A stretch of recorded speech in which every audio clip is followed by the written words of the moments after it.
Kabanata 1861. Sa number 1 Villa sa Fragrant Hill. Nagdala si Harvey York ng ilang mga mangkok ng pansit bilang mga merienda sa hating gabi para kay Kate Walker at sa iba pa.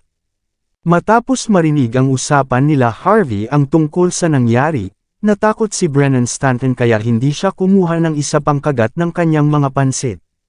Hindi niya inisip na sasang-ayon lamang si Harvey na turuan siya ng isang napakalaking hakbang. Ang isang simpleng sampal na tulad nito ay maaaring magpadala sa kanyang sariling master na lumilipad. Siya ay isang pro, isang ganap na pro, hindi ko rin masimulang ihambing sa kanya. Natatakot lamang si Brennan kay Harvey bago ito, ngunit siya ay lubos na kumbinsido sa sandaling ito. Ang mga pag-aalinlangan at katulad na mga saloobin na malalim sa loob ng kanyang puso ay nawala sa isang sulyap ng isang mata.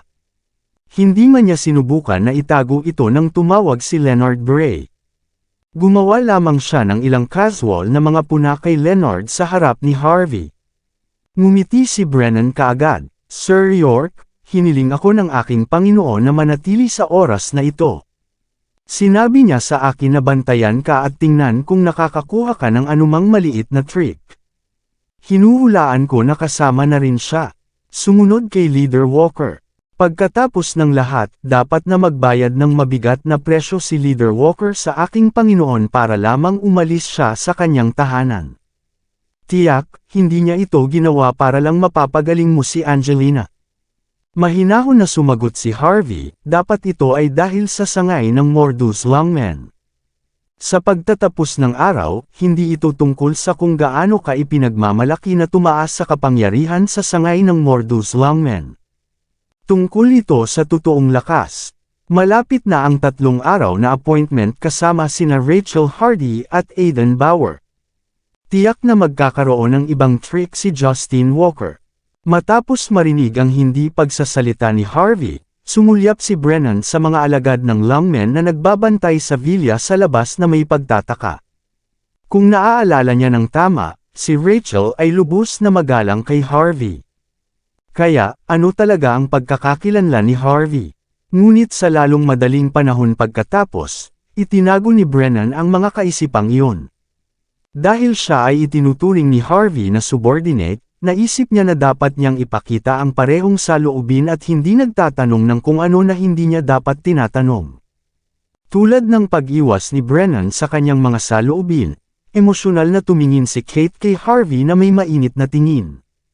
"Harvey, palaging inilalagay ng aking ama ang kanyang mga interes bago pa ang anumang bagay. Sa kanyang puso, ang aking lugar ay hindi pa rin mataas. Iyon ang dahilan kung bakit hindi mo dapat isakripisyo ang iyong sariling mga interes para sa akin. Dahil naghanda siya ng maraming bagay para sa iyo, dapat mo lang itong kunin." Tama siya pagkatapos ng lahat. Hindi lamang si Angelina ang pangunahing may bahay ng pamilyang Walker, ngunit siya rin ang anak na babae ng pamilyang John ng Golden Sands. Bakit katat-utol laban sa isa sa nangungunang 10 pamilya, ang pamilyang John ng Golden Sands? Kahit na hindi mo sinusubukan na lumapit sa kanila, ang pinakamaliit na magagawa mo ay ang hindi pukawin ang mga ito. "Harvey, pakinggan mo ako ng isang beses." "Sige." Naturally, si Kate ay taimtim na nag-iisip para kay Harvey. Inaasahan niya talaga na makakakuha siya ng pahayag tungkol sa kanyang ina at ang katotohanan sa likod ng nangyari. Kasabay nito, nais niyang tumaas sa kapangyarihan sa loob ng Walker Corporation at protektahan ang mga ari-arian na pinaghirapan ng kanyang ina. Ngunit kung si Harvey ay nasa panganib sa gastos ng mga bagay na iyon, hindi niya nais na mangyari iyon. Pareho silang magkaibigan, at hindi inakala ni Kate na karapat-dapat siya sa sakripisyo ni Harvey.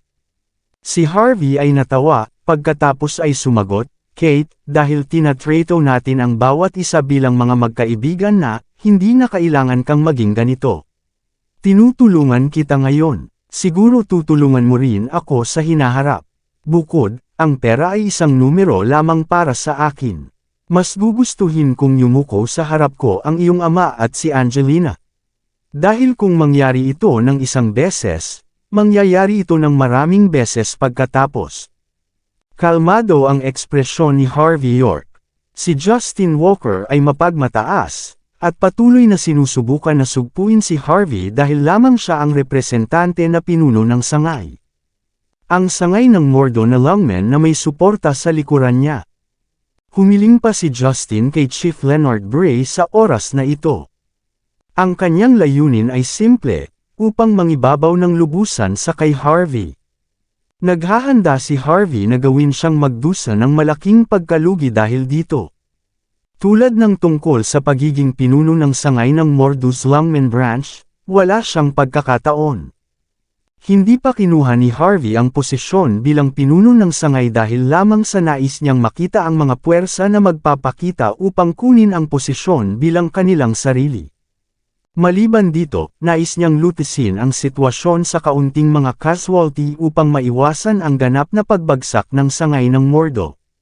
Kung hindi ito para sa lahat, sasampulin na ni Harvey si Justin hanggang kamatayan. Hindi malaman ni Kate kung ano ang nangyayari sa isipan ni Harvey. Sumagot siya ng may pag-aalala, "Harvey, naniniwala ako sa lahat ng sinasabi mo. Ngunit, kilala ko rin ang aking ama at si Angelina John. Ang dalawang ito ay hindi madaling umamin ng kanilang pagkatalo. May gagawin sila upang makuha ng kanilang mga kamay ang gusto nila. Kung sila ay desperado, hindi ko rin maisip kung ano ang kanilang gagawin." Nag-aalala na parang may sakit si Kate. Matapos makasama si Harvey ng ilang araw, medyo tiwala na si Kate sa mga kakayahan ni Harvey. Ngunit kahit na, si Harvey ay isang malaking karakter lamang mula sa ibang lugar. Ang mga makapangyarihang karakter ay hindi maaaring matalo ang mga ahas sa kanilang sariling teritoryo. Ang kasabihan na ito ay hindi lamang para sa palabas. Hindi lamang ang pamilyang John, kahit na ang pamilya Walker ay hindi bahagi ng nangungunang 10 pamilya, sila pa rin ang nangungunang pamilya sa loob ng Mordo. Ang pamilya ay malalim na nakaugat, at ang kanilang impluwensya ay lumawak sa buong lugar. Hindi mahalaga kung gaano kalakas si Harvey, ang pagkakataong siya ay manalo laban sa naturang pamilya ay napakanipis. Dahil sa Mordo, hindi mabilang na mga tao ang nagtatrabaho para sa kanila.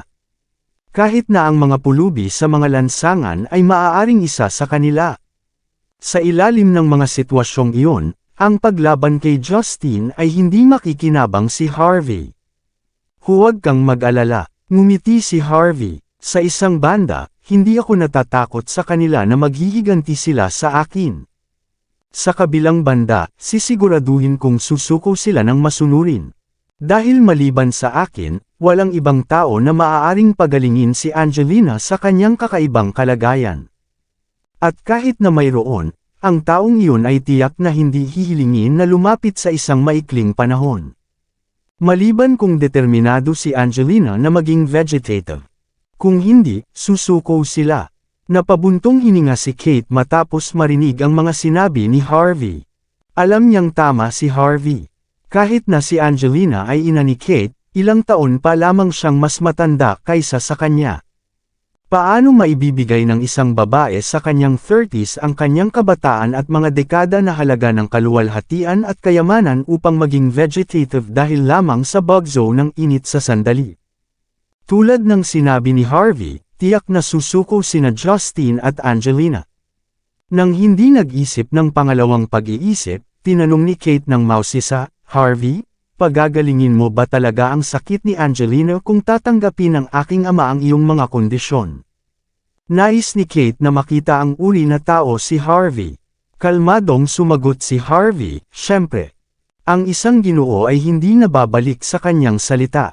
Dahil sumang-ayon ako sa mga kondisyon, tiyak na pagagalingin ko siya tulad ng ipinangako. Kung hindi ako, paano siya lalabas at magdulot ng problema sa lahat ng dako sa hinaharap?" Ang pagkakaroon ni Angelina ay sigurado laban kay Justin. Kahit na ang pagkakataon na magamit siya laban kay Justin ay manipis, hindi bale kay Harvey ang pagkuha ng mga kinakailangang pag-iingat. Maraming salamat sa lahat ng sumusubaybay. Please subscribe and follow my YouTube and Facebook channel, Filipino Novel, Maraming salamat po. Bastard siya. Tumatawid siya sa linya. Papatayin ko siya.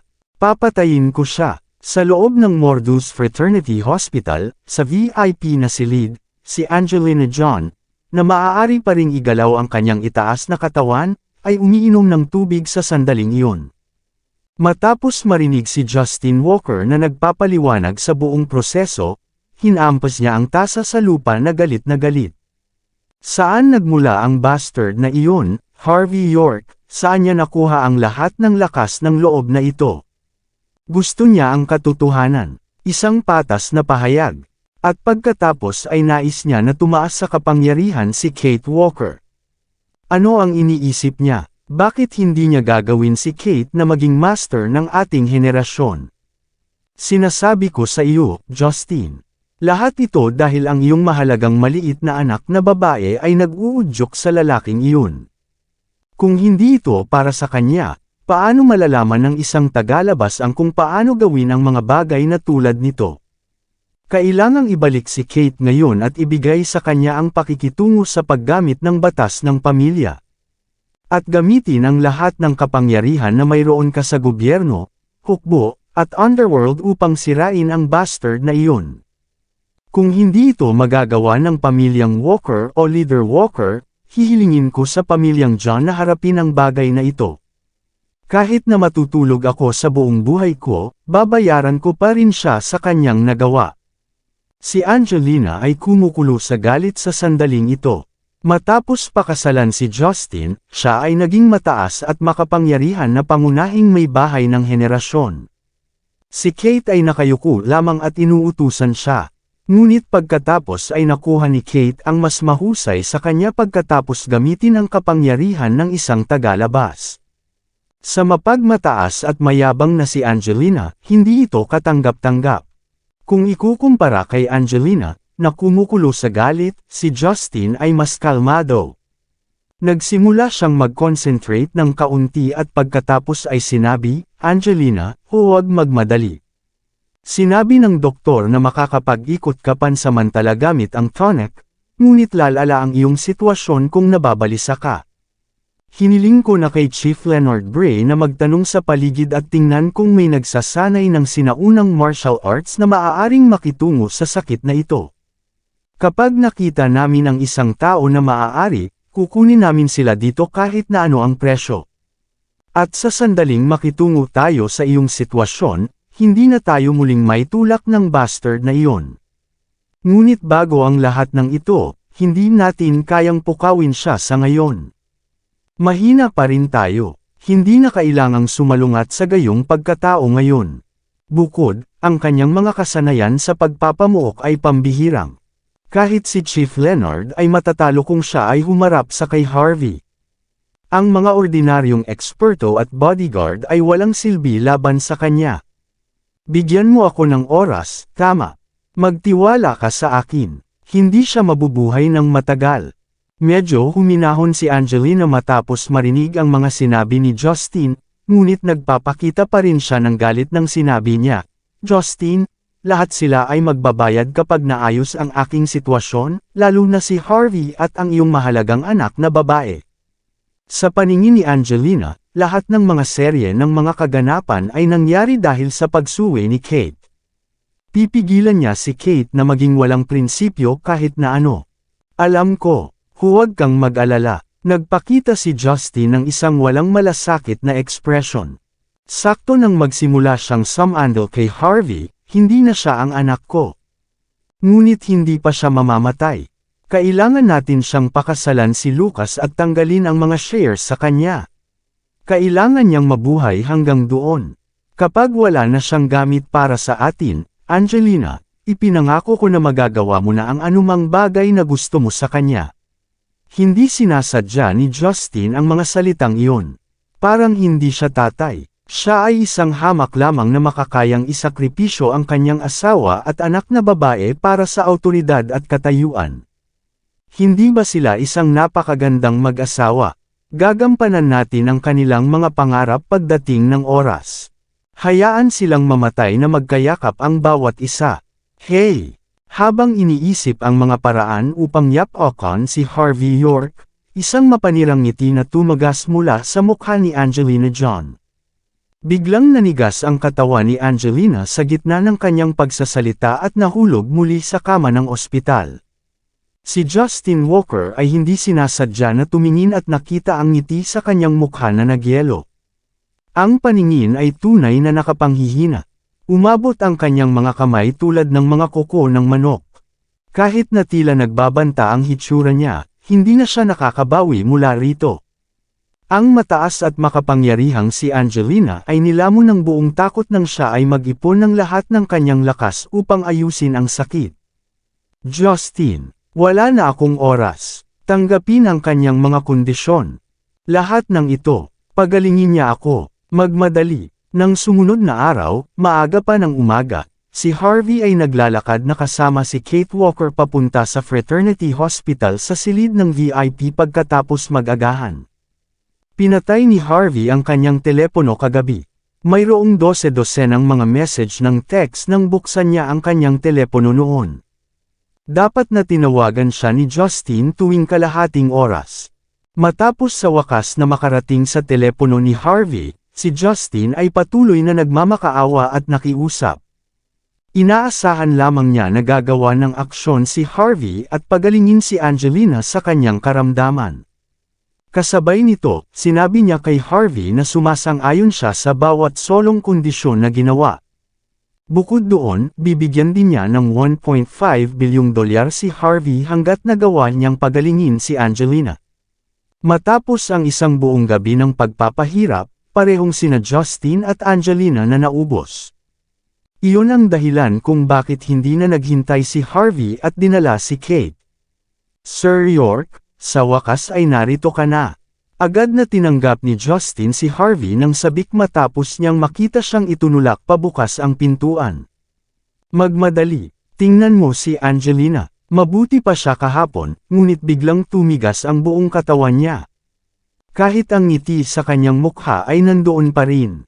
Nag-aalala ako na baka hindi na siya magising at ganap na maging vegetative. Si Justin ang representante ng pinuno ng sangay ng Mordus Longmen Branch. Marami siyang karanasan, ngunit dahil sa sitwasyon ni Angelina, naubos na siya sa pag-iisip. Ang kanyang dating asawa ay nasa isang vegetative state din. Iyon ang dahilan kung bakit alam niya kung gaano kasakit ang isang karanasan na ito. Iyon ay hindi maaaring ituring na buhay, hindi niya nais ang taong mahal niya na nasa nasabing estado. Kung hindi ito para kay Angelina, hindi kailanman mag-aalinlangan si Justin, na hinuhusgahan ng kanyang pagmamataas at pagmamataas. Matapos makita ang hindi magandang saloobin ni Justin na tumingin sa kanyang mukha, pinakawala ni Kate ang isang buntong hininga at hinatak ang kamay ni Harvey, at tahimik na sinabi, "Harvey, mangyaring tingnan si Angelina." Naglakad si Harvey at naningkit habang tinitingnan si Angelina, pagkatapos ay inilagay ang kanyang mga daliri sa kanyang pulso. Makalipas ang ilang minuto, pagkatapos ay hinailan niya ang kanyang mga daliri at sinabi ng mahinahon, "Hindi ko alam kung ano ang na-inject sa kanya, ngunit dapat itong maging isang injection upang pasiglahin siya at bahagyang panatilihin ang kanyang puso habang pinapagana din siyang igalaw ang kanyang katawan." Ngunit medyo ang na-inject na gamot sa kanya, ang kanyang katawan ay nakabuo ng isang pagtutol laban dito. Sa puntong ito, walang silbi na patuloy na mag-inject sa kanya kasama nito. Mapapabilis lang nito ang proseso ng kanyang sakit. Ilalagay ko ito sa ganitong paraan. Ganap na siyang magiging isang lantang gulay sa loob ng isang solong araw, ang uri na magkakaroon pa rin ng kanyang kamalayan na buo. Kapag nangyari iyon, kahit na ang Diyos ay hindi makakaligtas sa kanya.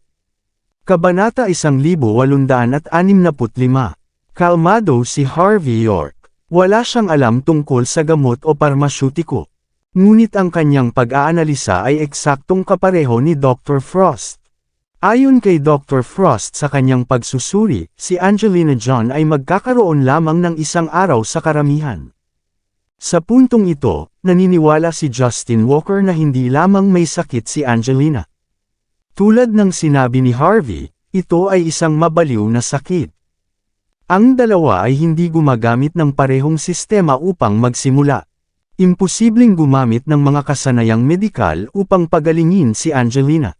Nang walang pangalawang pag-iisip, huminga si Justin at sinabi, "Sir York, dahil naiintindihan mo ang kalagayan ni Angelina, maililigtas mo siya." Hindi isang problema, sumagot si Harvey na may isang tono na hindi marunong. Ngunit sasabihin ko pa rin sa iyo ang parehong bagay, hanggat sasang-ayon ka sa lahat ng aking mga kondisyon, pagkatapos ay ililigtas ko siya. Bilang isa, bigyan ng paliwanag si Kate at ang kanyang ina. Ang buong katotohanan. Bilang dalawa, kukunin ni Kate ang posisyon bilang CEO ng Walker Corporation.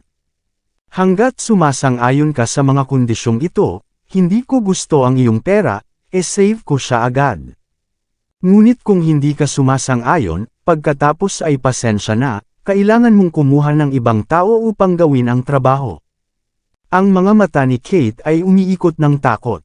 Nakita niya ang ekspresyon ng kanyang ama ay madilim pa sa gabi, natakot na bigla siyang sumabog sa galit. Sa totoo lang, tinatanggap ko ang iyong mga kondisyon. Malalim na tinitigan ni Justin ang mga mata ni Harvey. Ginawa na niya ang mga kinakailangang paghahanda matapos na maghintay sa kanya sa buong gabi. Matapos gumawa ng isang kilos, nagdala si Connie Bree ng isang dokumento sa lalong madaling panahon. Ito ay isang sulat ng appointment. Mula ngayon, si Kate ang magiging CEO ng Walker Corporation. Siya ang bahala sa lahat ng nasa loob ng kumpanya. Kung hindi siya nagkakamali, kahit na ang lupon ng mga direktor ay hindi siya masisibak. Mayroon na siyang 30% ng shares ng kumpanya. Sa kanyang posisyon bilang CEO at kanyang mga kakayahan, dapat siya ay lubos na karampatang para sa trabaho. Si Justin ay labis na nauutol habang sinasalita niya ang mga salitang iyon. Hindi niya inisip na si Kate ang siyang tumataas sa kapangyarihan, ngunit kailangan niyang isuko ang posisyon ng CEO para sa kapakanan ni Angelina. At sa katalinuhan ni Kate, kahit si Justin ay hindi makakatayo laban sa kanya kung bibigyan siya ng oras upang kontrolin ang kumpanya. Ngunit walang ibang paraan. Wala talagang ibang pagpipilian si Justin. Nagyelo si Kate nang kinuha niya ang dokumento sa appointment. Hindi niya inisip na siya ang bahala sa ganitong paraan. Ito ay katumbas ng pagbibigay sa kanya ng isang lumpo na ina ng isang pahayag. Matapos tiyakin na ang buong bagay na ito ay hindi isang panaginip, pagkatapos ay tumango si Kate. "Huwag kang mag-alala, Ama. Magiging CEO ako." Tinapik ni Harvey si Kate sa ulo at ngumiti. "Huwag kang masyadong nasasabik. Ito ay sa iyo upang magsimula sa. Ngayon lamang ito bumalik sa nararapat na may-ari nito." Kalmado si Harvey kay Justin. Matapos paliitin ni Justin ang kanyang mga mata sa patay na katahimikan, pagkatapos ay dahan-dahang sinabi niya, "Tulad ng sa unang kondisyon, ipinangako ko na bibigyan ko si Kate at ang kanyang ina ng isang patas na pahayag. Ngunit matagal na mula nang nangyari ang lahat. Ang ilang mga bagay na hindi mo lamang paniwalaan kung sasabihin ko sa iyo kaagad. Kailangan ko ng oras upang mangalap ng katibayan. Iyon ang dahilan kung bakit nais kong bigyan mo ako ng 3 araw para doon." Pagkaraan lamang ng 3 araw. 1 araw. Agad na nag-ambala ni Harvey si Justin, pagkatapos ay nagpakita ng isang solong daliri. "Bibigyan kita ng 1 araw. Nais kong malaman ang lahat ng nangyari sa oras na ito bukas." "Tama." Nag-atubili sandali si Justin, pagkatapos ay gaanong tumango. "Ipinapangako ko sa iyo na sasabihin ko sa iyo ang lahat bukas sa oras na ito."